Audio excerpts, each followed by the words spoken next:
C'est un rempart qu'est notre Dieu,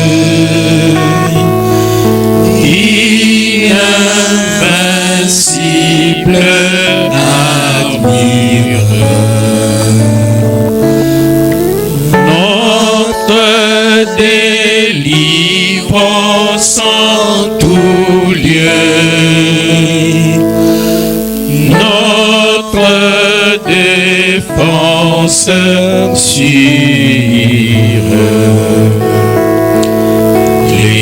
L'ennemi contre nous redouble des coups,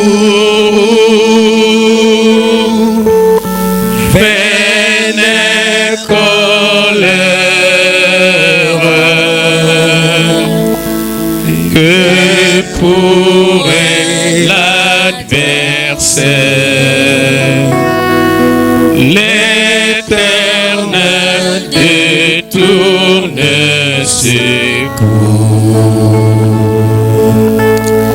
Seuls nous branchons à chaque pas. Notre force faiblesse.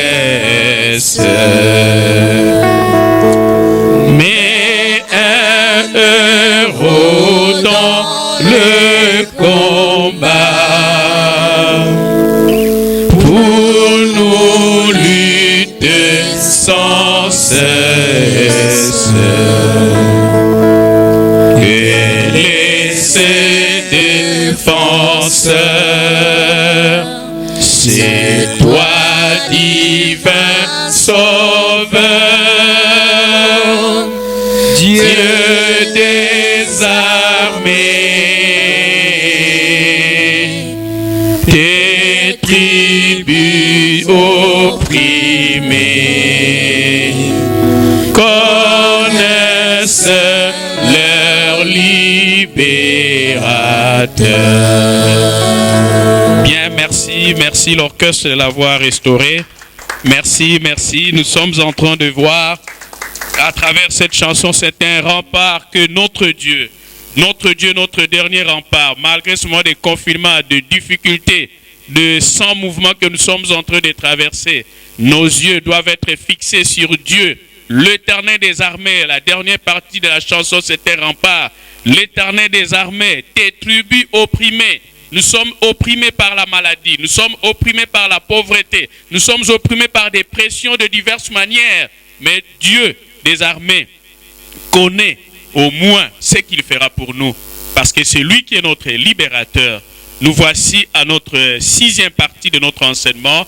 Nous sommes en train de voir cette étude sur la prière 2 points, solitude et silence. La prière 2 points, solitude et silence. Et aujourd'hui, nous allons voir la sixième partie. Le silence de Dieu n'est pas son absence. Le silence de Dieu n'est pas son absence. Nous avons commencé à prier. Nous avons décrété de prière de 21h, 22h, 22h, 23h, 23h, 0h. Depuis que ce Covid-19 a commencé. Et les gens peut-être sont en train de voir. Mais comment est-ce que depuis que nous avons commencé, il n'y a aucun signe d'attention du côté de notre Dieu. Il n'y a rien qui change. Les nombres ne font qu'augmenter. Le nombre de décès augmente. Ce n'est pas là notre préoccupation. Ce n'est pas là notre orientation dans la vie. Ce n'est pas cela qui nous oriente. Notre problème, nous devons connaître que l'Éternel des armées est de notre côté. Dieu est de notre côté. Retenez bien, le silence de Dieu n'est pas son absence. Autrement na lingala tolobi kimia ya nzambe ezali kozanga na ete laksite kazalité azali wana yango lelo tolingi tomona dans la solitude et silence. Comment est-ce que nous pouvons les traiter? Est-ce que réellement quand Dieu ne répond pas, est-ce que la kisi kazo koyoka ba prier tozali ko salate? Est-ce que azali koyoka nzamba so mona te que tozo souffrir? Nzamba so mona te que tozo mona boy. Nzamba so mona te azo mona te ngai pasi boy. Azo mona te mais nzambe azali komona. Nalina rassuré à travers cet enseignement que Nzambe azali komona. Le silence de Dieu n'est pas son absence. J'insiste là-dessus. Mais pourquoi Dieu est souvent silencieux dans beaucoup de choses? Mais Dieu, pourquoi il ne répond pas? Nous ne sommes pas le premier à penser que Dieu ne nous écoute pas pendant que nous prions. Dieu ne nous écoute pas pendant que nous crions.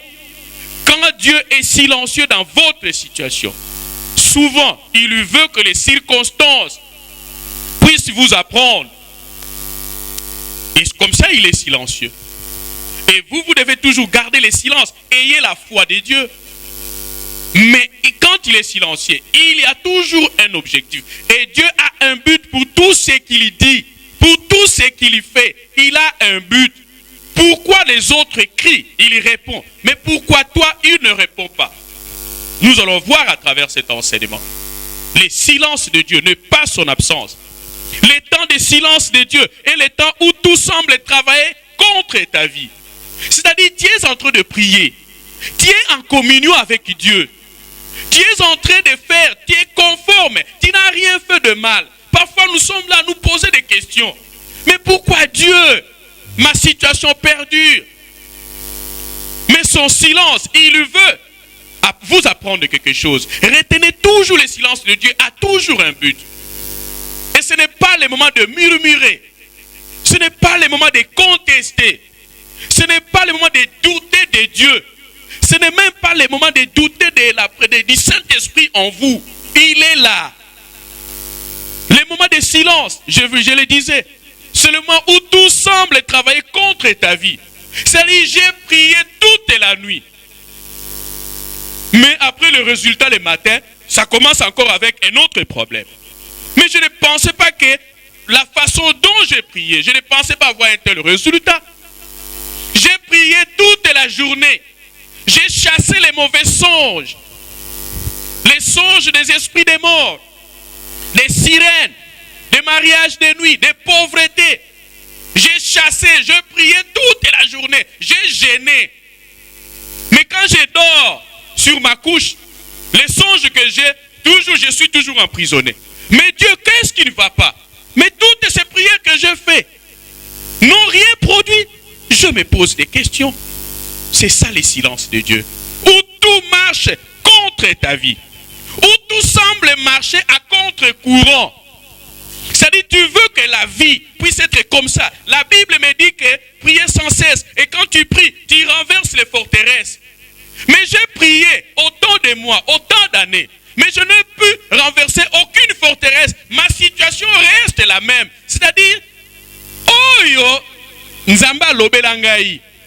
Na Oyo nazo vivre et cocanité. C'est ça le silence de Dieu. Donc, il n'y a pas match. Il n'y a pas match. La vie que je mène, ce n'est pas par rapport à la parole que j'enseigne. La parole que je vis, la parole que j'écoute est une bonne parole. Mais ma vie ne change pas. Et pourtant, tout ce que je fais, mais à côté de moi, parfois, il y a quelqu'un qui ne prie même pas. Mais peut-être qu'il peut venir seulement aujourd'hui, il prie et puis il a le résultat. Mais moi, Dieu reste silencieux. Dieu reste silencieux dans mon problème. Le silence de Dieu, c'est le moment où tes appels à Dieu restent sans réponse. C'est-à-dire tes prières à Dieu restent sans réponse. Et les gens peut-être, laissez les gens dire que peut-être il y a un péché caché où les gens maintenant peuvent vous critiquer. Que toi tu ne pries pas réellement parce que celui qui prie ne peut pas avoir une telle vie. Nous qui ne prions même pas. Mais voilà la vie que nous menons. Mais voilà, c'est toi tu pries. Non, il y a quelque chose qui ne va pas. C'est le moment où les diables vous envoient des consolateurs fâcheux pour vous dire que tu ne pries pas, tu n'es qu'un simple pharisien. Parce que tous tes appels à Dieu, tes prières à Dieu, tes cris à Dieu restent sans réponse. On dirait que tu n'as même pas prié. J'ai prié et puis le résultat, rien de semblable. Au contraire, plus que je prie, plus que je garde la communion, plus ma situation devient de plus en plus compliquée. C'est ça le silence de Dieu. Mais cela ne veut pas dire qu'il est absent. Jésus-Christ savait, au moment où il traversait des souffrances, des persécutions, Son père était là.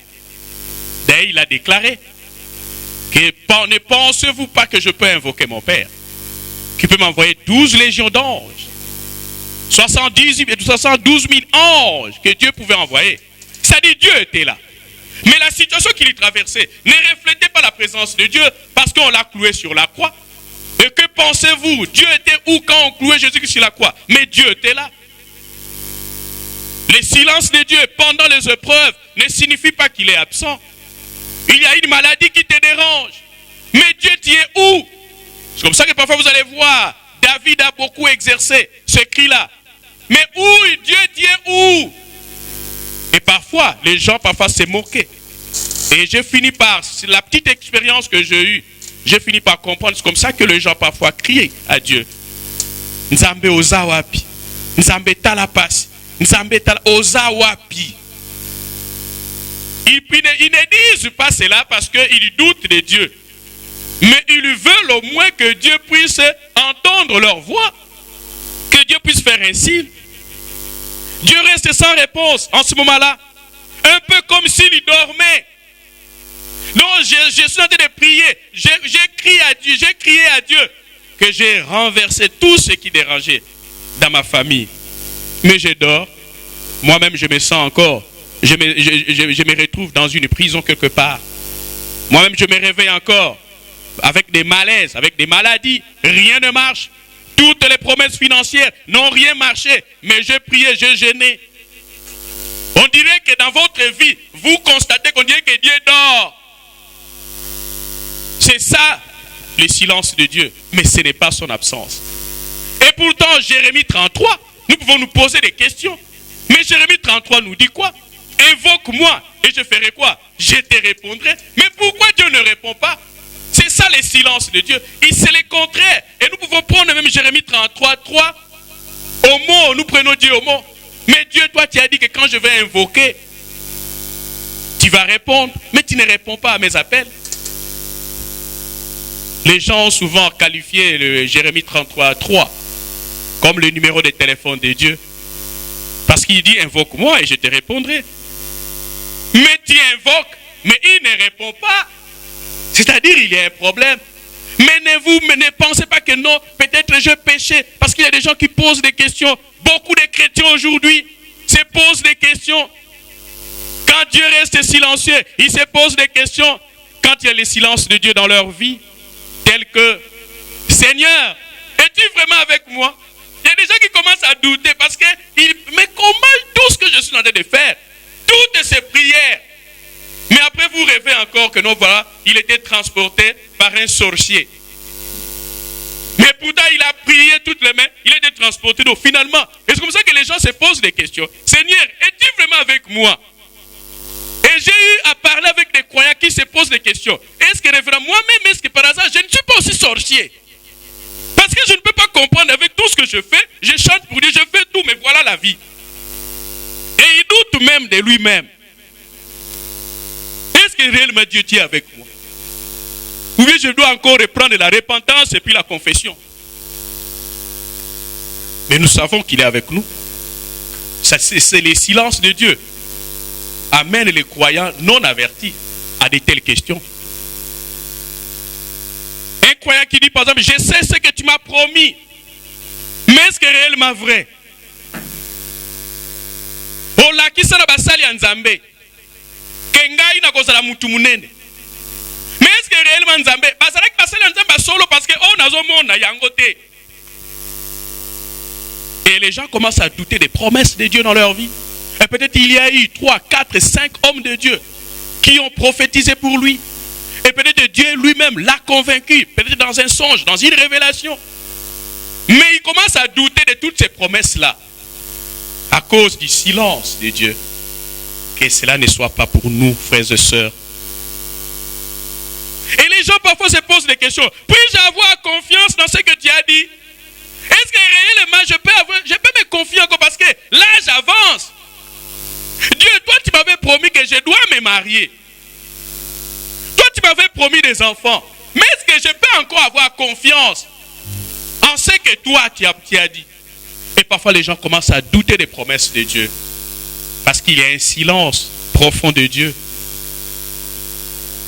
Et parfois, il y a des gens, Dieu lui a parlé, Dieu a parlé aux hommes de Dieu, Dieu a parlé aux serviteurs de Dieu pour lui confirmer le message qu'il a eu, mais il demande encore un autre message. Père, j'ai besoin de t'entendre de nouveau une fois de plus, si c'est réellement toi. Mais parfois, Dieu lui a donné beaucoup de messages qui se sont confirmés à travers ses serviteurs. Mais il veut encore un nouveau message. Cela démontre le silence de Dieu commence à lui faire douter de la présence de Dieu dans sa vie. J'ai besoin de dire, n'a besoin de sakoli à sika. Oh, mais nous ne pouvons pas obliger Dieu. C'est là où nous allons voir à travers ces thèmes. Le silence de Dieu. Dieu veut que tout ce qu'il lui fera pour toi, que tu puisses l'accepter. Et c'est comme ça qu'il est silencieux. Parce que nous voulons mener Dieu à faire notre volonté. Et non nous de faire la volonté de Dieu. Et Dieu, souvent quand il est silencieux, il veut nous amener à reconnaître que c'est lui qui est souverain. Yende akosala oyo ya linga kosala pona yo. Yo to kotina nzambe asala oyo yo lingi asalela yo. Parce que parfois il y a de la convoitise. Il y a de la convoitise parmi nous parce que je veux un tel avec une voiture. Moi aussi je veux que Dieu me donne la voiture. Et Dieu est souverain. Le silence de Dieu, je disais, n'est pas son absence.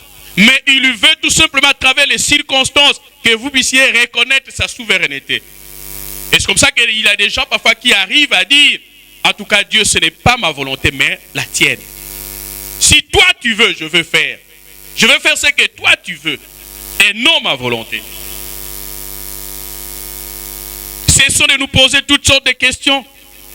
Nous disons à Dieu, s'il te plaît, donne-moi un peu plus d'assurance. Je vais un peu avoir beaucoup plus d'assurance parce que ma vie, en tout cas, telle que ça va, en tout cas, je ne sens pas Dieu. Je veux un peu beaucoup plus d'assurance, Père, sinon je ne vais plus travailler. Nous donnons parfois des conditions à Dieu. Mais Jésus savait que le silence de Dieu n'était pas son absence. On l'a crucifié, on l'a insulté, il a subi des moqueries, des humiliations. Mais il savait que pendant qu'il subissait toutes ces épreuves, Dieu était là.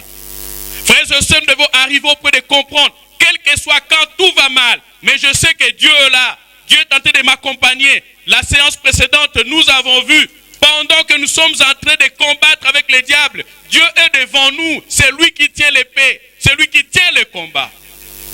Celui qui calme la tempête. Il est devant. Nous avons vu la fois passée. Il est devant. C'est-à-dire avant que les dangers vous atteignent, Dieu est déjà devant. Et vous devez reconnaître la présence. Ce n'est pas vous poser des questions. Vous devez reconnaître qu'il est avec vous. Il marche avec vous. Son silence n'est pas son absence. Souvent nous sommes loin de nos familles, de nos enfants. Nous sommes en voyage. Mais notre absence, de loin, nos enfants sentent en nous leur affection, notre affection. Ce n'est pas que parce que nous sommes silencieux, nous sommes loin. Non, ils sentent que nous sommes là.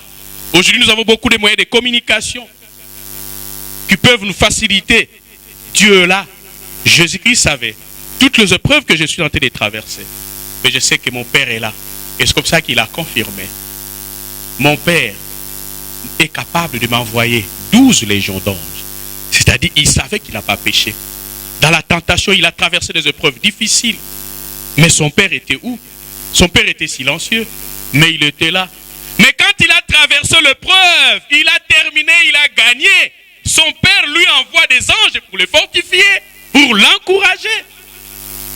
Et parfois, le silence de Dieu, c'est au moment où nous traversons des épreuves. Dieu nous laisse traverser les épreuves pour nous entraîner. Jésus, je disais, savait que le silence n'était pas son absence. Dans ces temps de silence, les exigences et les défis qui sont les tiens sont grands. Pendant le silence, c'est-à-dire Dieu est en train de vous préparer à des grandes responsabilités. Et c'est comme ça, parfois, quand vous sortez de ces silences-là, vous sortez grandi. Vous ne comprenez pas, mais Dieu, tu es où? Mais il est là.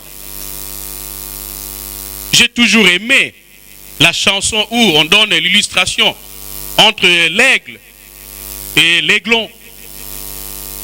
La maman lâche l'aiglon. Mais ce n'est pas pour le lâcher complètement, mais pour l'entraîner à être encore beaucoup plus grand encore. Le silence de Dieu, Dieu est en train de vous entraîner. Dieu est en train de vous préparer. Les défis, c'est-à-dire, Dieu parfois voit avant tous ces problèmes-là, vous aurez des grands défis à relever. Et c'est comme ça, il veut tout simplement éprouver votre foi, éprouver votre engagement. On reconnaît les vrais croyants dans le silence de Dieu, dans les épreuves. Il n'est pas un murmureur, il sait que ça ira. Donc je disais, le silence de Dieu, il y a des exigences et les défis qui sont les tiens, qui sont grands, mais aucun miracle ne pointe à l'horizon. Vous vous attendez à un miracle, ça ne vient pas. Vous avez passé toute la nuit avec la fièvre et vous pensez que la manière dont je priais, le matin, la situation va se décanter, mais vous réveillez avec de la fièvre. Donc il n'y a aucun miracle qui pointe à l'horizon. Il n'y a même pas de l'espoir selon les 5 sens. Mais les conseils que je vous donne, ne désespère pas. Ne désespère pas. Redouble d'ardeur dans la prière. Quand l'ennemi redouble d'efforts, qu'est-ce que vous devez faire? Il faut redoubler de courage. C'est-à-dire, il y a les défis avant vous. Vous vous êtes habitué à prier 2 heures du temps par jour. Mais Dieu voit que les défis que vous aurez à relever, vous devez prier peut-être 4, 5 heures du temps par jour. Et c'est comme ça, il est silencieux. Et plus il est silencieux, l'attitude que vous devez adopter, c'est d'ajouter encore le nombre de prières, les temps de prière. Et parfois, vous allez voir, quand vous priez 5 heures du temps, et vous pouvez relever les obstacles. Et c'est très important de comprendre toutes ces choses. Le silence de Dieu ne peut pas nous pousser à nous décourager, à murmurer, à douter de la présence de Dieu, à douter du Saint-Esprit en vous. Il est en vous. Le silence de Dieu nous pousse à garder la foi, quelles que soient les circonstances, à garder la foi et continuer à te sanctifier. Et vous allez voir, parfois, il y a des gens qui sont incapables d'éviter le péché. Mais quand les choses se compliquent dans leur vie, quand Dieu ne répond pas dans leur vie, Dieu est silencieux, il se sanctifie davantage. Il évite même le péché caché, le péché habituel. Et nous faisons confiance en Dieu pendant les silences de Dieu. Nous faisons confiance en Dieu. Cette période de silence est aussi un temps pendant lequel Dieu t'observe. Il t'observe. J'ai donné l'exemple d'un aiglon. En jetant un aiglon, l'aiglon parfois est perplexe. Il ne comprend pas, mais comment ma mère peut me faire ça? Mais il veut apprendre des grandes choses. Quand mon père a décidé, en 2e secondaire, de m'envoyer à l'internat en 3e des humanités, je suis allé, c'était la première fois que je devais me détacher de mes parents, depuis ma naissance. Mais en rentrant, 3 mois seulement, j'étais méconnaissable. Parce que je n'ai jamais supporté une telle vie. Il arrivait parfois jusqu'à 22 heures, je n'ai pas quelque chose à manger. Et quand je suis rentré, un jour, pendant les premiers trimestres, je suis rentré pour compléter les dossiers. Et je voyais encore, quand je suis venu, j'étais tellement amaigri que, en tout cas, ma mère n'a pas supporté. Mais mon père m'a ajouté de l'argent. Et j'ai pensé, pour moi, à ce moment-là, j'ai pensé que mon père devait dire que non, que je coupe un peu cette année, que je puisse répondre l'année prochaine, parce qu'il ne pouvait pas me voir comme ça. Mais mon père m'a accompagné. Il m'a accompagné encore au parking de Bandalungwa pour me retourner en Banzangou. Je suis allé. Mais quand je partais, j'ai toujours gardé cette attitude. Je voyais ma mère en train de pleurer, mais mon père m'accompagnait pour aller me déposer. En ce moment, je voyais que ma mère m'aimait, mon père ne m'aimait pas. J'ai dit que papa ne m'aimait pas, mais comment est-ce que, avec toutes ces souffrances, mais il me ramène encore là-bas. Je voulais au moins qu'il puisse arrêter, que je ne puisse pas étudier. Mais c'est plus tard que j'ai compris les bien-fondés de cela. Et c'est ça qui nous arrive. Quand nous traversons des épreuves, Dieu est en train de nous éprouver. D'éprouver notre foi. Et de nous rendre davantage et plus forts encore. Excuse. Cette période de silence est aussi un temps pendant lequel Dieu t'observe, afin d'apprécier ta réaction. Et c'est comme ça que vous allez voir tel croyant devant les épreuves, il commence à murmurer, il commence même à injurier les pasteurs. Ça, c'est un faux pasteur. Hein, depuis que nous sommes venus dans cette église, il n'y a rien qui change. Il n'y a personne même qui a un travail. Et Dieu t'observe. Mais pourtant, les autres sont en train de traverser les moments difficiles que toi. Mais ils sont calmes. Ils sont calmes, ils sont silencieux. Suivez l'exemple des voleurs crucifiés avec Jésus. L'autre injure, insulte. Mais l'autre dit, tais-toi. Et il y a des croyants parfois qui disent, hey, tais-toi. Moi, j'ai eu quand même des bénédictions dans cette église. Si toi, tu n'as pas eu, attendez, peut-être le moment viendra. Mais tu ne peux pas insulter les dirigeants. Tu ne peux pas faire ceci. Il y aura toujours des gens. Et Dieu observe. Les gens pensent que quand vous êtes silencieux, vous êtes mieux que... Peut-être vous n'êtes pas en train de comprendre la souffrance qu'ils subissent. Mais non, Dieu est en train de prouver votre attitude pendant son silence. Dieu est en train d'apprécier ta réaction. Face aux difficultés que tu rencontres, nous rencontrons tous des difficultés pendant les silences de Dieu. Excuse. Abraham a eu son temps de silence. On lui a promis qu'il aurait un fils, mais il a fallu plus de 25 ans. Dieu était silencieux. Dieu n'a pas réagi, mais écoutez, il avait la promesse. Le silence de Dieu n'est pas son absence. Le silence de Dieu ne signifie pas que tu commences à redouter toutes les promesses qu'on t'a faites. Que tu seras ceci, tu seras un grand chef, tu seras un grand politicien, tu seras un grand pasteur, tu seras un grand ingénieur des sons. Et toi tu comprends seulement, mais avec cette baffle seulement, et je serai ingénieur des sons. Mais il t'a dit, et tout ce que tu passes là, et c'est tout ce que Dieu va continuer à faire. Il est celui qui produit en nous quoi? Le vouloir et le faire. Il a promis, il le réalisera. Mais toi, tu veux obliger Dieu à faire en ce moment. Parce que tu as vu quelqu'un qui était ton ami, qui est devenu un ingénieur de son. Et toi, tu veux aussi que moi aussi. Non. Dieu est en train de te briser parfois. Abraham a eu son temps de silence pendant qu'il attendait un enfant. Mais la Bible dit plus tard, cela lui fut imputé à justice. Dieu ne ment pas. Dieu ne ment pas. Son silence n'est pas son absence. Sur le chemin de ta destinée, tu connaîtras certainement des temps de silence. Vous allez vous demander, mais Dieu, est-ce que ce que tu m'avais dit, c'est ça? N'a pas ça comme exemple. Il y a initiateur, il y a église protestante. Martin Luther. Martin Luther, Nzamba ebisie ke okosala nini, okoyom tokobana mouvement, il y a protestant. Mais parfois il se réunissait sous un arbre. Et parfois il se posait des questions. Est-ce que Nzambe nayoka ki o bien? Il nous arrive, aux yeux appel ya Nzambe. Nous avons parfois église on bat bazuya mingi bana mike. Oh pasteur moka mituna ikeso abi Nzambe, mais est-ce que obenganga ipona école de dimanche tonini, école tonini. Parce que aux autres Nzambe, mais oh yo l'accès na koza ministère munene. Mais on a bana. Mais Dieu connaît ce qu'il a promis. Cela ne peut pas vous amener à douter des promesses de Dieu. Sur les chemins de ta destinée, ton destin, tu connaîtras certainement des temps de silence.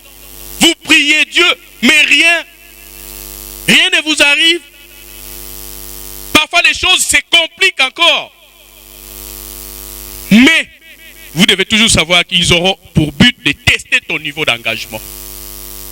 Le silence de Dieu, c'est pour tester les degrés de ton engagement.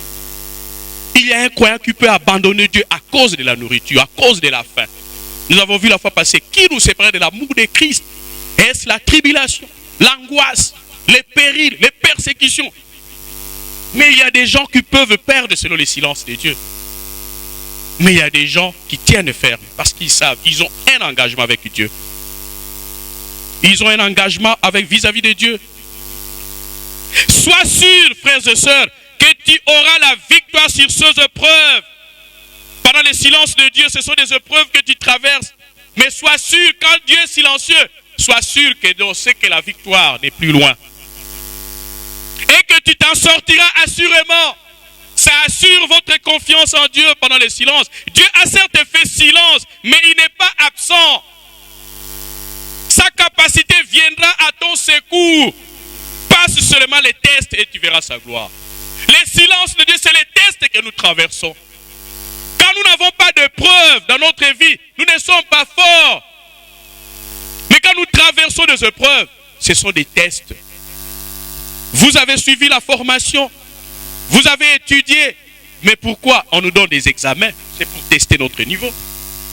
Et quand nous passons les tests, il y a le premier, il y a le deuxième, il y a le cinquième, il y a le 10e, il y a le 20e, il y a le 30e. Vous tous, vous passez des classes. Mais il y a des excellents. Il y a des gens qui se sont qualifiés, qui n'ont pas peur du test. Donc il faut savoir que le silence de Dieu, c'est un test. Et c'est comme ça que parfois on peut envoyer l'autre là-bas. Celui-ci a la capacité de diriger 1000 personnes. Mais l'autre avec les tests, les résultats du test, celui-ci on peut lui donner seulement 10 personnes. Et c'est les tests que nous traversons pendant le silence de Dieu. Les silences de Dieu sont nombreux dans la Bible. Ils aidaient les hommes à traverser des moments d'incertitude. Et ils éprouvent leur foi. Dieu cherche à éprouver notre foi. Pas à douter de notre foi. Mais il voit réellement que celui-ci, c'est vraiment mon fils. Et c'est comme ça qu'il y a des gens qu'il a déclarés. Il dit au diable, Job me craint sans intérêt. Pour que Dieu puisse arriver à ce point-là. Mais Job a eu à traverser des moments silencieux avec Dieu. Il y a des moments où parfois aussi Job cherchait des chansons de la nuit. Mais Dieu, il n'y avait plus de chansons. Il y a des moments où vous voulez entendre Dieu. Vous veillez sur votre communion. Mais Dieu ne vous communique rien. Cela ne veut pas dire que vous avez péché. Non. Et David, ici le psalmiste David,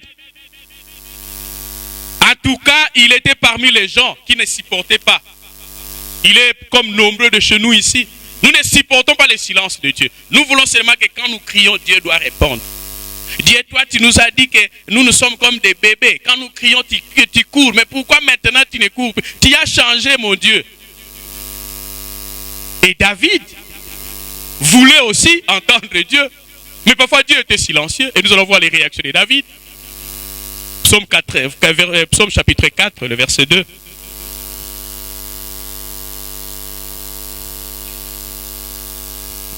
Psaume chapitre 4, le verset 2. Voyez l'attitude de David. Cela vous démontre réellement que David a traversé des moments de silence de Dieu. Et au moment où lui, il voulait écouter Dieu. Mais Dieu ne lui parlait pas. Je disais Psaume 4, verset 2. Psaume chapitre 4, le verset 2. David veut imposer Dieu sa volonté. C'est-à-dire parfois le silence de Dieu, c'est le moment où parfois nous sommes en danger. Et nous voyons que Dieu doit intervenir, mais il n'intervient pas. David dit quoi ici? Quand j'écris, Père, il dit à Dieu, Dieu, quand j'écris, fais quoi? Réponds-moi. Dieu de ma justice. Quand je suis dans la détresse, sauve-moi. Aie pitié de moi, écoute ma prière. C'est-à-dire ici, nous voyons l'attitude de David. Dieu n'écoutait, Dieu ne réagissait pas. Dieu était silencieux dans sa vie. C'est-à-dire des grands hommes de Dieu qui ont passé des épreuves avec Dieu. Il y a des pensées peut-être que, mais Dieu, tu es où? Nabete la kaotolo, kana kumisa ke nzambe nga ko sala. Mais seconde, l'olendo musubem de sala bisobon. Oko kumisa ke nzamba yokela kanga sona gangi, nzamba ko yokela. Nzambe suko yona fanini. Alors comment banga ke na yepsa déjà batu ke nzambe nga ko sala. Ay suko yo comment banga. Quand j'écris, réponds-moi. C'est-à-dire ici Dieu ne répondait pas. Donc ne pensez pas que toi tu es le premier que Dieu est en train de dire qu'il est silencieux. Psaume 22. David a traversé des moments de détresse, de difficulté où il avait besoin que Dieu puisse le sauver. Psaume chapitre 22, verset 3. Psaume chapitre 22, Verset 3. Psaume chapitre 22, verset 3. Mon Dieu, j'écris les jours et tu réponds. J'écris les jours et tu ne réponds pas. La nuit, et je ne peux quoi? De repos. J'ai chassé les esprits des maris de nuit. Toute la nuit. Et voilà maintenant le matin, les fiancés même qui voulaient m'épouser, même partis. Et pourtant j'ai prié toute la nuit. Je n'ai point de repos. Et il commence à pleurer. Mais le vrai croyant, entraîné, aguerri, est convaincu que Dieu, ça c'est, si elle était la personne appropriée, elle allait rester. Je continue à croire Dieu. Psaume 143, verset 7.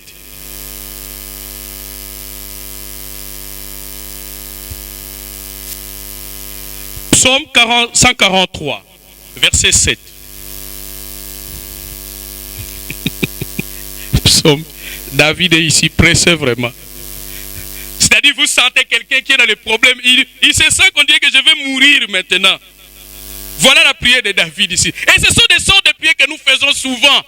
Quand nous sommes engloutis. Après, non, cet enfant-là est malade. L'autre là, on l'a chassé à l'école. Et là, on n'a pas même pas quelque chose à manger. Mais finalement, Dieu est où? 143, verset 7, psaume. Qu'est-ce qu'il dit? Hâte-toi de m'exaucer. Il dit, oblige Dieu. Hâte-toi de m'exaucer, ô Éternel. C'est-à-dire, Dieu était silencieux dans sa vie. Hâte-toi de m'exaucer, ô Éternel. Mon esprit se fait quoi? Se consume. Ne me cache pas ta face. Je serai semblable à ceux qui descendent dans la fosse. Donc, il n'a koufa. Nzambe, ça noki. Il n'a koufa. Ce que demandaient les auteurs des psaumes, je crois que c'est moins une parole audible qu'une réponse visible. C'est-à-dire ici, Dieu leur avait parlé que je vais vous délivrer. David, tu vas retourner à Jérusalem. Abraham, tu auras un enfant. Ça, c'était des paroles audibles qu'ils ont reçues par révélation. Mais en ce moment, ils n'avaient plus besoin de ces paroles-là. Ils voulaient les actions de Dieu. Ils voulaient que Dieu, tu dois travailler, sinon je vais mourir. Parce qu'ils sentaient les dangers. Malgré les dangers qui se pointaient à l'horizon, mais Dieu est resté comment? Silencieux. Mais il n'était pas absent. Il contrôlait la situation. Et ils ne sont pas descendus. Toutes ces personnes ne sont pas descendues à la fosse. Donc, tungiso. Okomona ke mbaloko, esili balongi, nagena suka, mapo mono lamuki. Mapo mono komibia. Et cela entraîne notre foi. Ici, David cherchait une intervention en faveur de celui qui prie. Se préparer à entendre une parole du Seigneur exige de la patience et du temps. Les gens veulent que non, je veux que Dieu tu puisses me parler. Je veux Dieu que tu puisses me prouver réellement que ta présence est en moi. Non!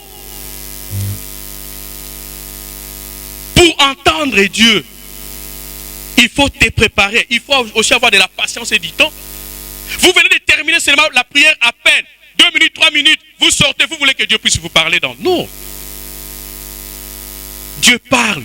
Vous voulez écouter Dieu, il faut être patient. Et il faut lui donner beaucoup de temps. Parfois, nous terminons à prier. Et nous sommes silencieux parfois autant de temps que nous voulons. Nous sommes en train de prier, nous sommes en train de parler en langue, nous sommes en train de lire la parole. Nous sommes patients. Nous ne pressons pas Dieu à nous parler. Et nous sommes convaincus que rien n'est impossible à Dieu. Nous n'avons pas de doute au sujet de ce que nous avons demandé à Dieu. Et rappelez-vous, vous qui voulez que Dieu puisse toujours vous parler, il est rare que Dieu parle aux gens pressés. Les gens qui n'ont pas le temps. Vous êtes dans les commérages. Vous êtes dans des GD6. Vous êtes dans des dames. Vous êtes ici dans des quoi. Et vous voulez que Dieu puisse vous parler. Non, il est rare qu'il parle aux personnes pressées. Rappelez-vous toujours, les plus grandes cargaisons de la vie arrivent si demain tranquille. Les gens qui veulent l'écouter doivent être patients.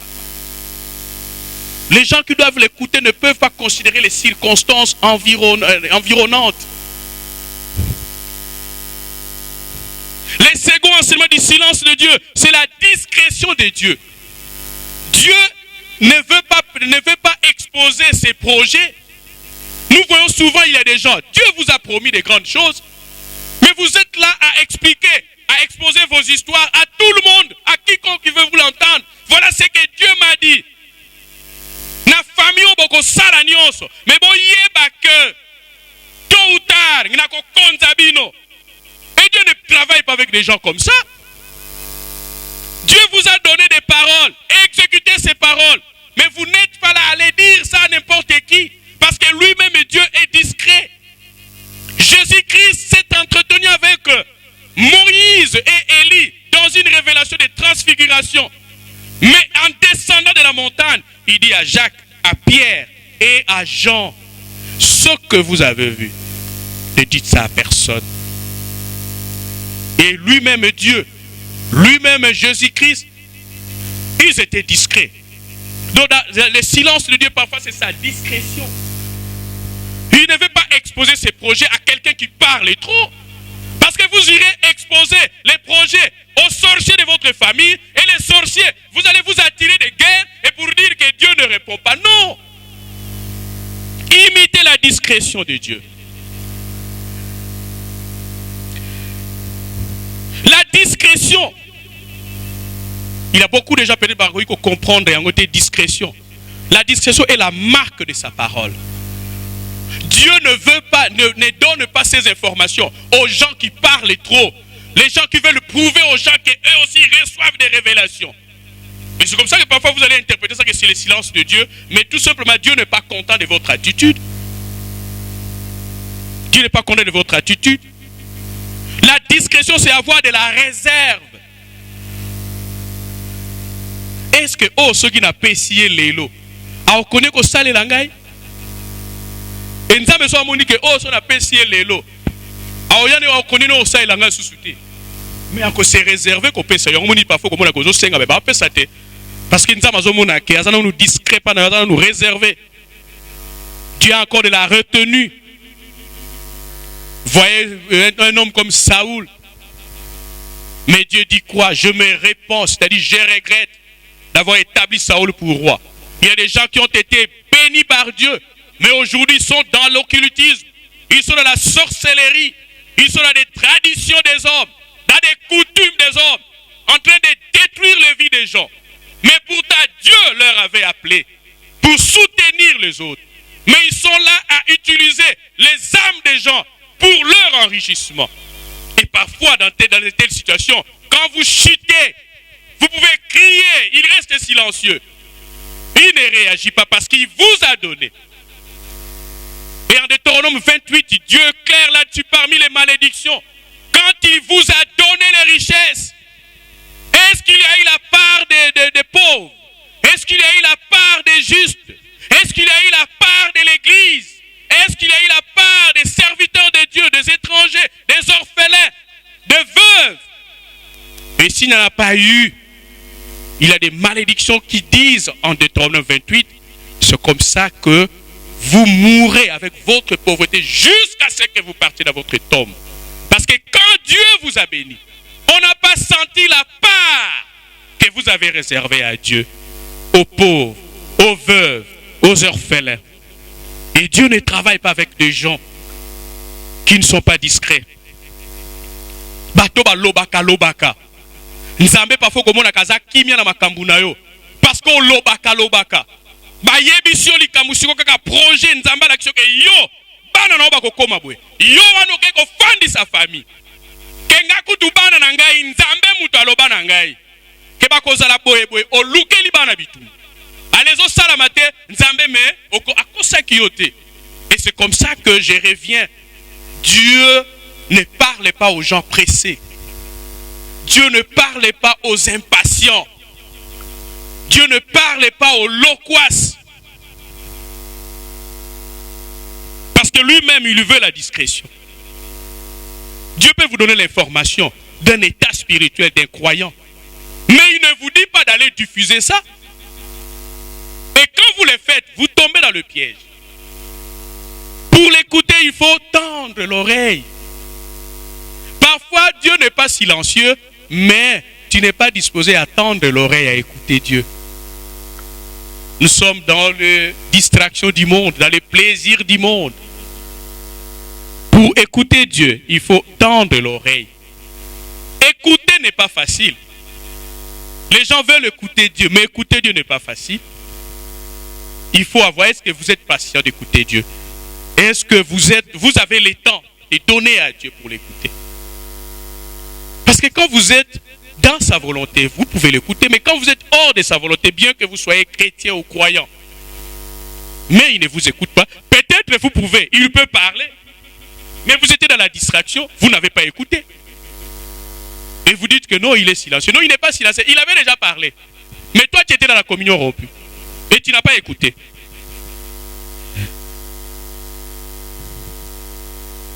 Et si quelqu'un a un problème pour écouter les autres, vous aurez un grand problème d'écouter Dieu. Parfois, nous disons qu'il est silencieux, mais parfois, il n'est pas silencieux. Mais tu n'as pas le temps. Tu n'as pas eu le temps de l'écouter. Alors, développez, frères et sœurs, dans ce silence de Dieu. Développez d'abord à apprendre à écouter aussi les autres. Il y a des gens qui ont une haute opinion d'eux-mêmes. Non, ils pensent qu'ils ont toujours raison. Quand vous avez un problème pour écouter les autres, vous aurez un problème d'écouter Dieu. Parfois, Dieu peut vous parler par une personne, parfois que vous ne supportez pas, parfois que vous haïssez. Mais parce que comme vous le haïssez, non, Dieu ne peut pas me parler à travers cette personne. Donc ce n'est pas Dieu. Oh, c'était Dieu. Et Dieu, le silence, Dieu parle de diverses manières. Dieu peut vous parler à travers un petit enfant de 2 ans. Dieu peut vous parler. Mais vous dites là, non, Dieu ne peut pas me parler. À travers cet enfant à la forme même d'un sorcier. Est-ce que Dieu peut quand même lui parler? D'ailleurs, il n'a même pas été créé à l'image de Dieu, cet enfant ici.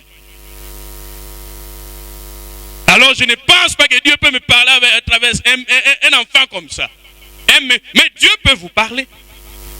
Dieu a parlé aux gens à travers des vieilles personnes, des vieillards que nous minimisons.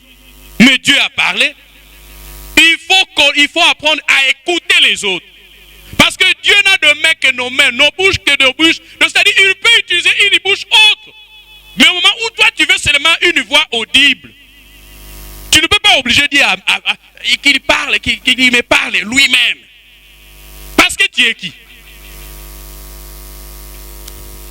Quand nous avons si mal à écouter notre prochain, nous aurons des problèmes d'écouter Dieu. Mais je vous dis, ne confondez pas une vie de péché avec le silence de Dieu aussi.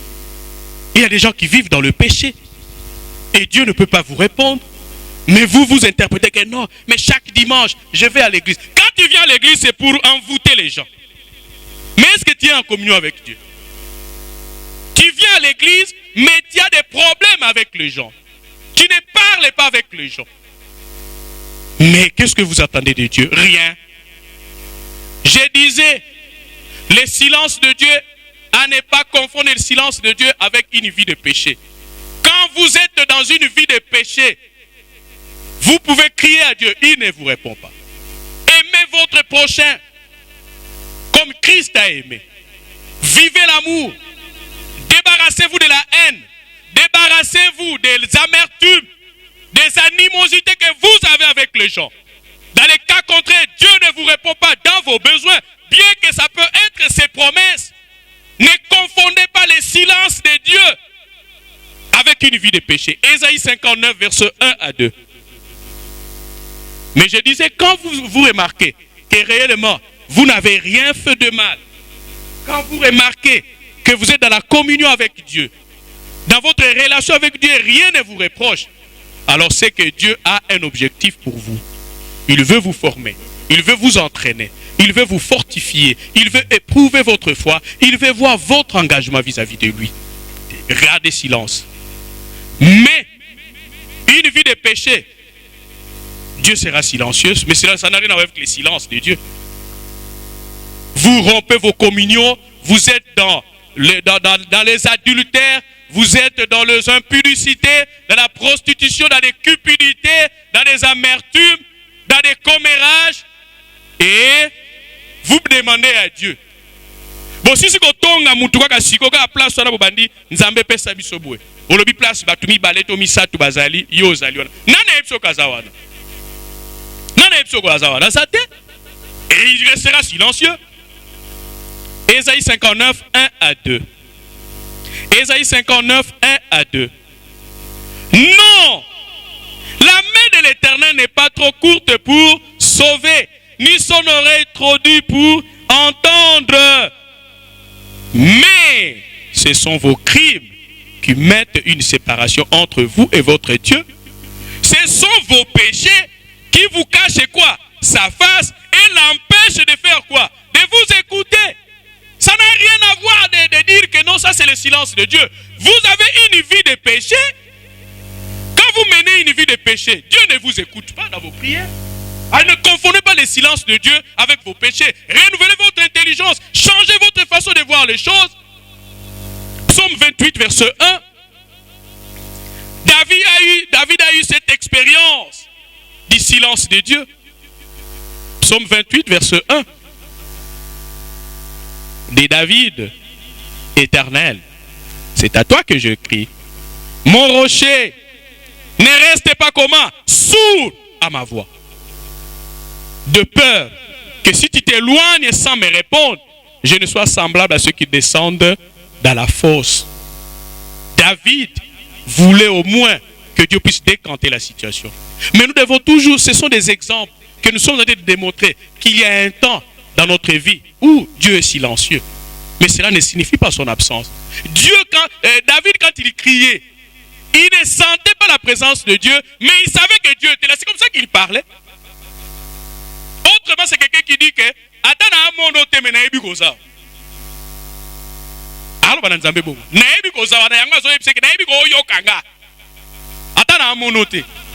c'est ça le silence de Dieu. Psaume 35, verset 22.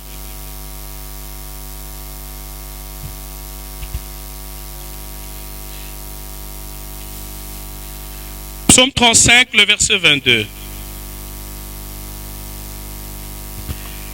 Psaume 35, verset 22. Éternel, tu le vois. Ne reste pas en silence. Seigneur, ne t'éloigne pas de moi. Devant de nombreuses de nos questions, frères et sœurs, à travers cet enseignement, le silence de Dieu n'est pas son absence. Devant de nombreuses de nos questions de la vie, Dieu reste en silence. Pourquoi maladie? Maladie à Covid-19. Et où tu es wapi? Maladie au bakoko na biso batata na biso ba yeba kite. Nzambe où tu wapi? Parfois nous nous posons des questions. Pourquoi le Covid-19? Pourquoi le diabète? Pourquoi la tension? Pourquoi les cancers? Pourquoi la souffrance? Jérémie a posé à Dieu. Pourquoi ma souffrance est-elle continuelle? Pourquoi l'injustice? Les prisons, nos prisons aujourd'hui. Pourquoi l'injustice? Pourquoi la misère?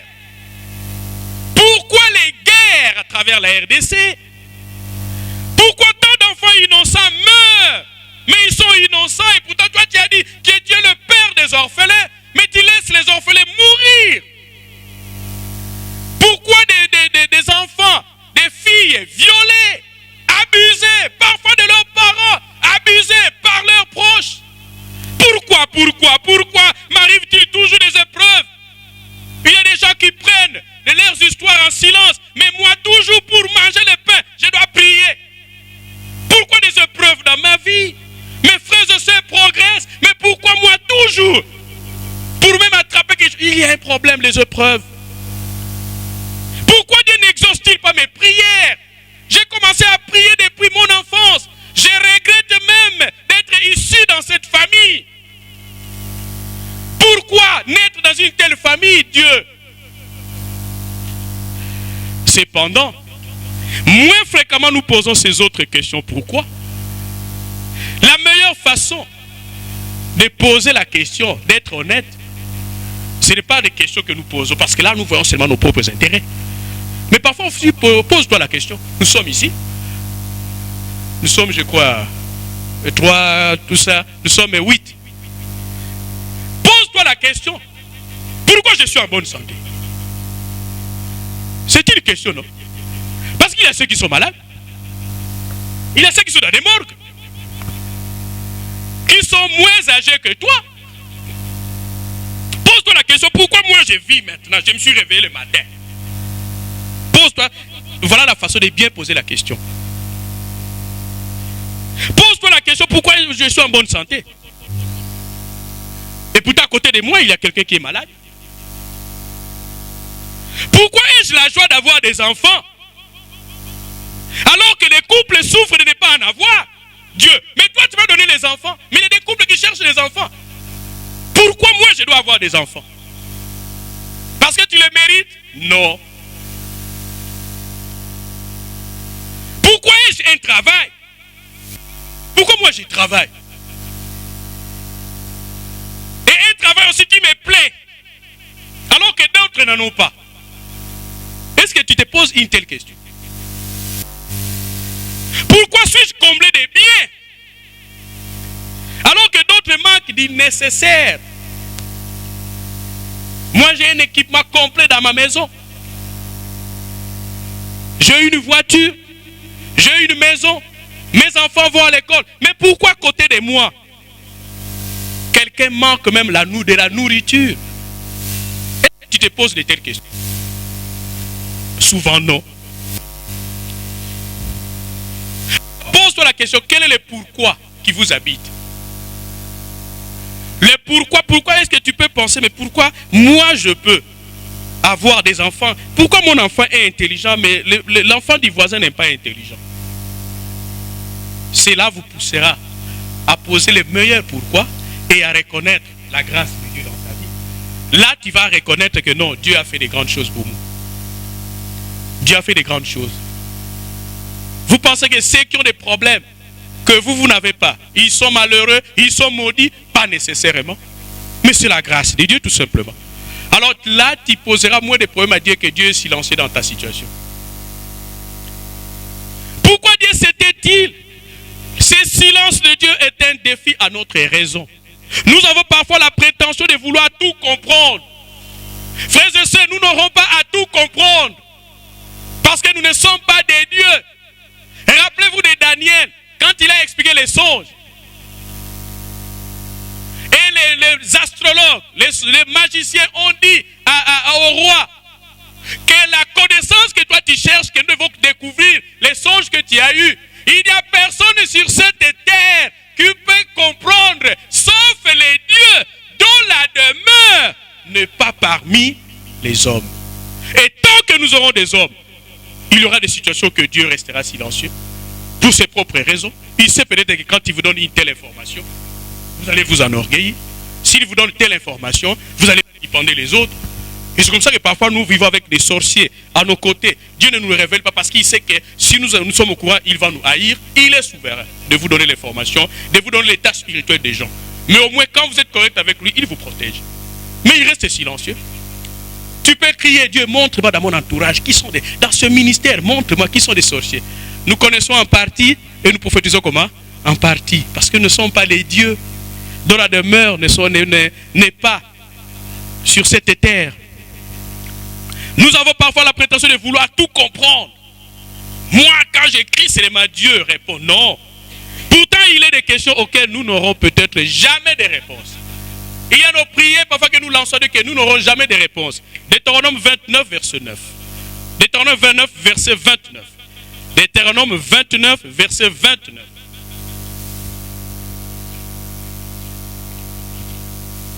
Le silence de Dieu n'est pas son absence, mais il est libre de vous répondre, comme il est libre de ne pas vous répondre. Et ça dépend parfois de votre communion. Il n'est pas obligé de nous répondre à toutes nos préoccupations. Parfois nos questions sont mal posées. Parfois notre attitude vis-à-vis de Dieu, vis-à-vis de nos prochains, ne nous permettent pas qu'il puisse nous répondre. Il reste silencieux. Ce n'est pas toujours quand il est silencieux, c'est-à-dire il veut nous éprouver. Non, parfois il voit que ce n'est pas important. Deutéronome, je disais 29, verset 29. Les choses cachées sont à l'Éternel. C'est-à-dire Dieu aura toujours des choses à cacher en vous. Il ne vous les dira jamais. Il y a des choses que nous ne connaîtrons jamais. Les choses cachées sont à l'Éternel, notre Dieu. Les choses révélées sont à nous et à nos enfants, à perpétuité, afin que nous mettions en pratique toutes les paroles de cette loi. Dieu a donné sa parole il a mis sa parole au-dessus de toute sa renommée. Tu n'appliques même pas cette parole, tu as un problème même pour payer ta dîme, pour prier, mais tu veux que Dieu puisse te parler pour autre chose. Mais ce qu'il a déjà rendu disponible, tu n'appliques rien. Ne confondez pas les silences de Dieu avec peut-être vos pays, une vie de péché, une vie d'orgueil, d'arrogance. Vous voulez prouver aux gens que moi, Nazalitoi Yanzambe. C'est que Kanagangi Tamba Mogayoki, non. Et c'est comme ça qu'il est silencieux. Dans certaines situations, il nous faudra passer par l'acceptation. Si nous voulons continuer à vivre, nous ne pourrons que lâcher prise et nous attendre à Dieu. Les silences nous renvoient à notre finitude humaine ou brisement. Les silences de Dieu, parfois, c'est pour nous briser. C'est-à-dire, il y a des moments où nous pensons réellement que maintenant nous avons atteint la perfection. Maintenant, nous sommes en communion avec Dieu. Et pourtant, parfois, nous sommes orgueilleux. Parfois, nous déconsidérons les autres. Quand nous condamnons les autres dans leur souffrance. Et Dieu, parfois, nous traverse des moments de brisement par son silence. Parce qu'on répond et parfois, son silence, c'est pour la finitude humaine. Il veut vous amener à la perfection. Il veut vous amener à comprendre qu'il y a encore des erreurs à réparer dans ta vie. Et c'est comme ça qu'il est silencieux. Tu y a encore des erreurs. On a brisement. Azo brisé, azo taillé pour la paix sa forme. Parfois nous crions Dieu, donne-moi la forme que toi tu veux. Mais quand il nous donne la forme, parfois nous refusons. Nous refusons, c'est comme ça qu'il est silencieux. Je ne comprends pas ma situation, mais le silence de Dieu n'est pas son absence. Devant ce silence de Dieu, nous prenons conscience de nos limites. Les silences de Dieu, je peux crier aux gens.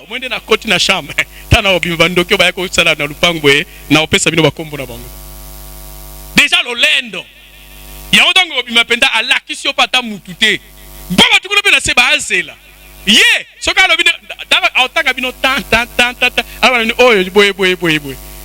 et Nzambe a comme maillot au point que à la qui s'y yote. Parce que ce que l'action n'a pas donné sur nos commissaires. Ah non, en tout cas, yeah. Nous prenons conscience de nos limites. Il y a un moutoya qui a lobby. Mais l'action bando qui était nazape moutou. Naza musala nzambe kasi nazape moutou. Nzambe silence ne linga memoana. Omona kete na moutou. Nous sommes en train d'amener les gens à comprendre que nous sommes des serviteurs de Dieu, mais nous ne sommes pas de Dieu. Parfois, nous sommes limités à intervenir à leurs problèmes. Et le silence de Dieu nous amène à reconnaître nos limites, que nous sommes des humains. Nous sommes des vases de terre. Mais c'est Dieu qui nous donne une puissance. Sans Dieu, nous ne faisons rien. Jésus-Christ l'a dit. Jésus reconnaissait sa dépendance avec son Dieu. Et le silence de Dieu nous place, nous remet à notre place d'homme.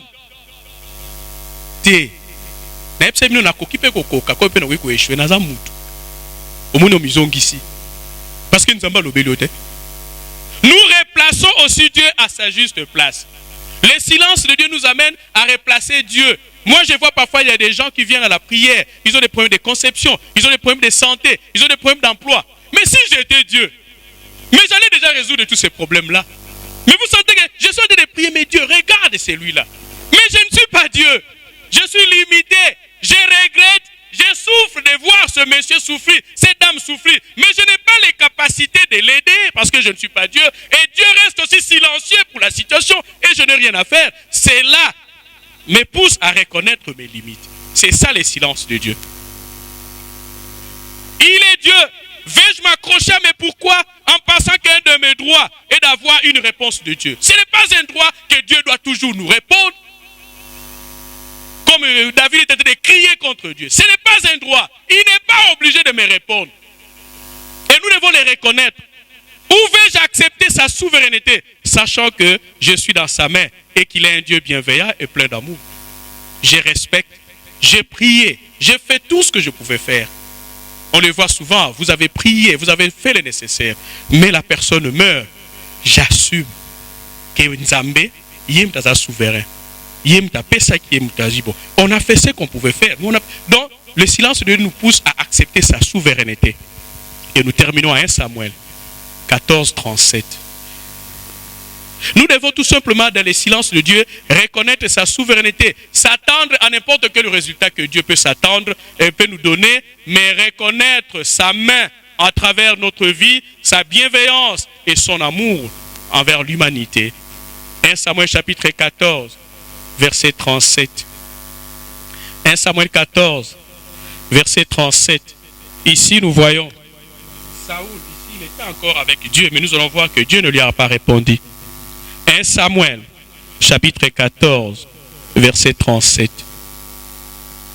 Et Saoul consulta Dieu. Descendrai-je après les Philistins? Les livreras-tu entre les mains d'Israël? Mais en ce moment, il ne lui donna comment? Point de réponse. Dieu souverain. Son silence n'est pas son absence, mais il est souverain de nous répondre. Il n'est pas obligé de nous répondre.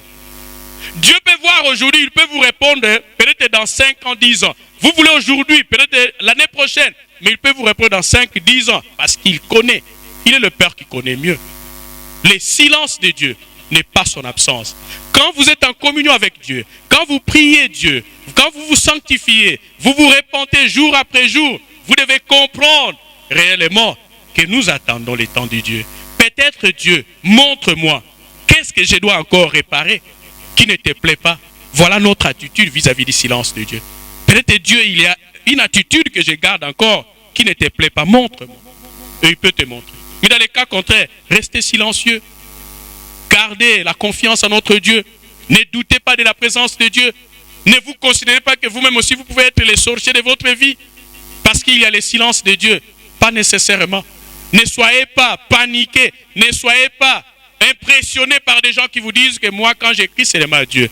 Tout croyant, tout chrétien traverse les moments du silence de Dieu pour que Dieu puisse éprouver sa foi. Nous venons de voir que Saoul ici consulta l'Éternel, mais l'Éternel n'a pas répondu. Ce n'était pas le moment. C'est-à-dire le silence de Dieu. Il peut comprendre sa souveraineté, il peut voir que je peux réagir à cette prière, mais ce n'est pas le moment. La personne parfois n'est pas préparée. Alors, c'est question seulement de vous poser la question. Est-ce que je suis dans la volonté de Dieu? Quand vous êtes dans la volonté de Dieu, attendez. Ou bien vous vous posez des questions. Mais Dieu, qu'est-ce que je dois encore faire? Parce que nous vous avons dit le silence de Dieu. Dieu aussi parfois veut faire la finitude humaine en vous. Il veut vous comparer, vous briser. Le brisement dans la vie d'un chrétien, ça revient toujours. Mais reconnaissez que le silence de Dieu n'est pas son absence. Il est souverain de faire tout ce qu'il peut faire. Il n'est pas obligé de réagir. Et plus nous marchons avec Dieu, nous aurons des moments de silence, soit pour nous préparer à des grandes responsabilités futures, soit à notre destinée. Mais dans les cas contraires, voyons aussi, est-ce que vous n'avez pas une vie de péché? Mais tout ce que nous voulons que vous sachiez aujourd'hui, le silence de Dieu n'est pas son absence. Tant que nous sommes dans sa volonté, il est avec nous, il est devant nous, il marche avec nous et il nous préserve du mal. Que Dieu vous bénisse, nous allons prier. Dieu éternel, tu viens de nous montrer, Père, que ton silence n'est pas ton absence. Tu viens de nous montrer, Père, que tu es souverain dans tes réalisations parce que tu es le Père qui nous connaît mieux. Aide-nous, éternel grand Dieu, à traverser les moments de silence, dans la patience, éternel grand Dieu, dans la compréhension, éternel grand Dieu, au nom de Jésus-Christ. Nous sommes en train de poser des questions. Nous avons des pourquoi de toutes sortes. Pourquoi cette situation persiste? Pourquoi cette situation perdure? Aide-nous, éternel grand Dieu, à ne pas ébranler notre foi. Éprouve notre foi et donne-nous la force, éternel grand Dieu, d'attendre tes secours en silence. Au nom de Jésus-Christ. Éternel grand Dieu, aide-nous également à nous débarrasser de toute vie de péché qui peut éternel grand Dieu, nous empêcher, éternel grand Dieu, d'être exaucé par toi, l'unique et le seul vrai Dieu. Au nom de Jésus-Christ, manifeste ta présence par tous ceux qui en ont besoin. Aide-nous, éternel grand Dieu, à écouter les autres. Plus nous écoutons les autres, plus tu vas nous entraîner à t'écouter, toi, l'unique et le seul vrai Dieu. Au nom de Jésus-Christ, merci à travers nos multiples questions, nos préoccupations. Tu viens de nous rassurer ce matin que ton silence n'est pas ton absence. Nous sommes rassurés et nous savons que nous sommes disposés à marcher avec toi. Bénis chaque personne qui écoutera cet enseignement à travers le monde. Au nom de Jésus-Christ, que nous ayons les cœurs de t'écouter fidèlement, avec patience, et exauce, éternel grand Dieu, éternel grand Dieu, tes enfants du haut des cieux. Dans le nom puissant de Jésus-Christ, nous implorons ta grâce, ta miséricorde, pour tous ceux qui ont de multiples questions. Réponds-le, éternel grand Dieu, à travers cette prière, au nom de Jésus-Christ. Bénis, éternel grand Dieu, guéris les malades, éternel grand Dieu, délivre ceux qui sont abattus, ceux qui sont asservis par les forces de coutume, et à travers leur village d'origine, ils sont asservis, ils sont réclamés. Mais éternel grand Dieu, à travers cette prière, nous prions pour eux. Ton Fils Jésus-Christ, et reconnaissez, éternel grand Dieu, que Pierre et ces gens étaient réclamés. Mais il a prié pour Pierre, afin que Pierre, sa foi ne défaille. Et c'est ce que nous te demandons maintenant. Ne reste pas en silence pour toujours, Père. Exauce-nous au nom de Jésus-Christ, afin que nous, à notre tour, que nous puissions prier pour les autres, que nous puissions délivrer les autres, que nous puissions stabiliser les autres qui sont dans des prisons. Libère-le à travers cette prière. Au nom de Jésus-Christ, que leurs geôliers soient éternellement surpris de leur perdre dans leur prison. Au nom de Jésus-Christ, parce qu'ils veulent vivre ta joie. Éprouve leur foi, éternel grand Dieu. Remplis-le d'un engagement meilleur encore en les exauçant à travers leurs préoccupations, leurs prières. Bénis notre pays, bénis notre nation. Au nom de Jésus-Christ, bénis, éternel grand Dieu, des chercheurs. Montre-leur la sagesse et l'intelligence. Au nom de Jésus-Christ. Merci une fois de plus pour la technique et tes chantres, éternel grand Dieu, qui se sont donnés. Ils ont pris leur temps, éternel grand Dieu, pour t'adorer et te glorifier. Sur leur chemin de retour, chacun d'eux soit béni, soit protégé, soit gardé. Que cet endroit, que cette parcelle qui nous a accueillis soit bénie, délivrée de tout asservissement. Au nom de Jésus-Christ, merci parce que nous sortons de cette salle bénie, reconnaissant que ton silence n'est pas ton absence. Au nom de Jésus-Christ, quel que soit les temps que ça peut prendre, tu nous exauceras comme tu l'as fait avec Abraham, avec David et les autres. Au nom de Jésus-Christ, notre Seigneur et Sauveur. Amen.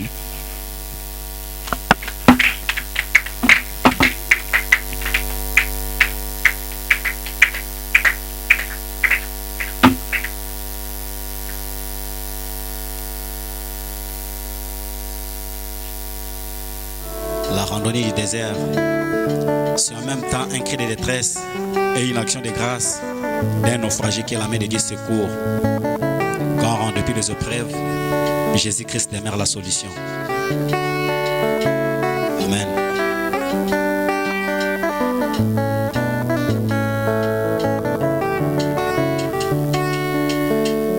Autour de moi tout s'arrête, le ténèbre s'apprête. La randonnée du désert au rendez-vous de la misère. Dans ce décor où rien n'est vie, quand l'ennemi maquille les épreuves s'accumule, tout mon espoir bascule, le tout part en bouscule. L'impression que tout se meurt.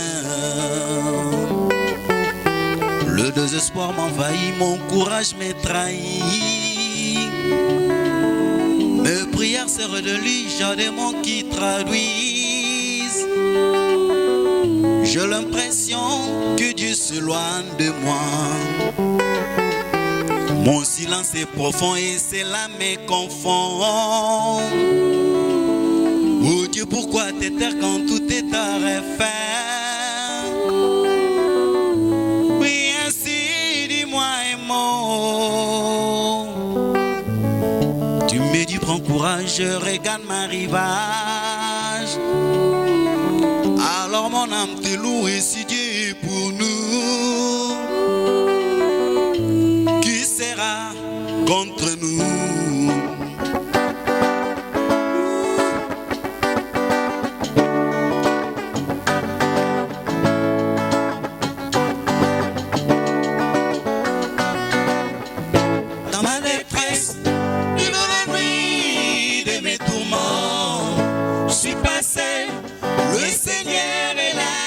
Comment me secourir à chaque instant? Quand tout va mal, je me rassure en tant que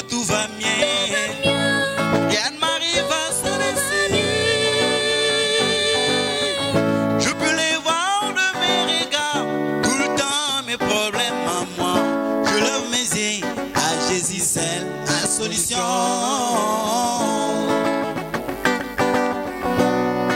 Dans ma détresse, et dans la nuit de mes tourments, je suis pas seul. Le Seigneur est là, il sait comment me secourir à chaque instant.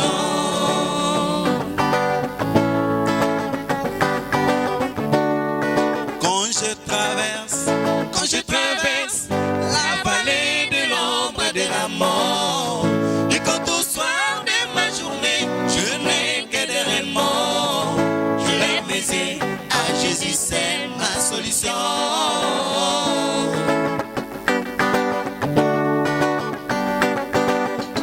Et quand je perds, il me dit ne crains rien, car je suis ton Dieu, et je viens à ton secours. Ne promets pas de regard inquiet, je te soutiens de ma droite triomphante. Dans ma détresse, et dans la nuit de mes tourments, je suis pas seul. Le Seigneur est là, il sait comment me secourir à chaque instant.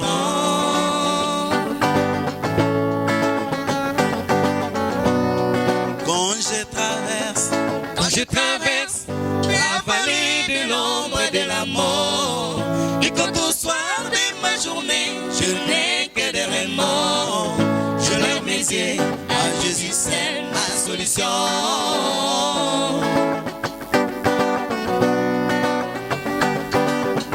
Quand tout va mal, il me rassure en tant que tout va bien. Rien ne m'arrive à son insu. Je peux les voir de mes regards, tout le temps mes problèmes en moi. Je lève mes yeux à Jésus, c'est ma solution. Dans ma détresse, et dans la nuit de mes tourments, je suis pas seul. Le Seigneur est là, il sait comment me secourir à chaque instant.